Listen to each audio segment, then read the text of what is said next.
City of Toronto, there's a lot of prime real estate that is sitting on contaminated land, and the opportunity to develop those brownfields is really right there for the taking. You have a very green mayor in Mayor Miller at the City of Toronto who's aggressively trying to find partners to develop these lands.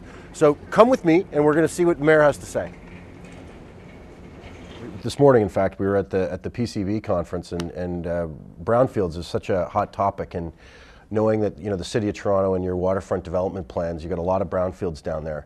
One of the things that the show, as I say, is that we're opening up opportunities. What can you say about the significance for the City of Toronto to remediate brownfields and develop them? The brownfield sites we have in the City of Toronto are all leftover industrial sites, and that industry is gone. And it's our goal to take those sites, remediate them, and create jobs. So we have two entities that are doing this in the waterfront, the Toronto Waterfront Revitalization Corporation. In the rest of the city, an organization called Build Toronto, which we just established, building on the successful work of TEDCO. And we have an expertise in the land remediation, and government has an ability to steer that land towards commercial development. If we just sold it, it would become condominiums. We want to create jobs and wealth and opportunity. So what we're going to do is clean land and partner with the private sector to develop commercial, industrial, job-related uses, some residential, of course. And that will help City of Toronto's economy tremendously. And it will do a whole bunch of positive things for the environment. A lot of those sites are already on public transit, for example. Right. So you don't need to build new infrastructure in order to have people working near where they live.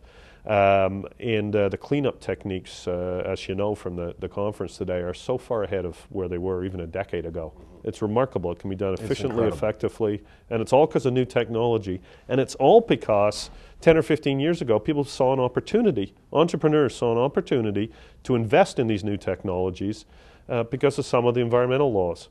And it speaks to what I said earlier. When you do the right thing for the environment, you do the right thing for the economy by definition.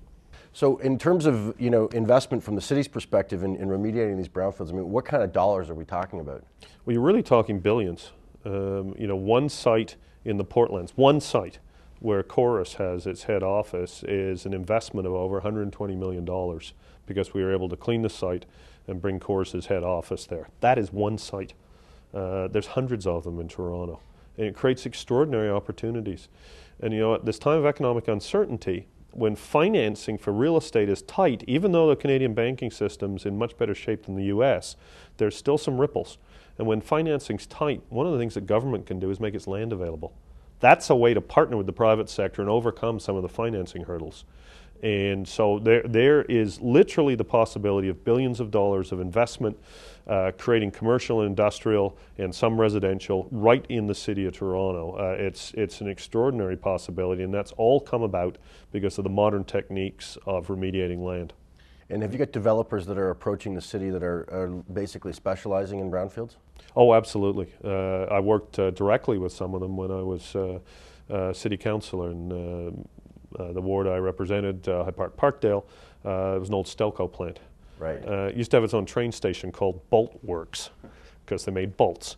And they don't make bolts in Toronto anymore, and it's now a residential development. But the developer partnered with a U.S. fund called Cherokee, and they are specialists in remediating brownfields. But that's not the only one. There's several, and you need a couple of things. First of all, you need to understand what the possibilities are in terms of development, because a brownfield site you may not have quite the same possibilities as a normal site.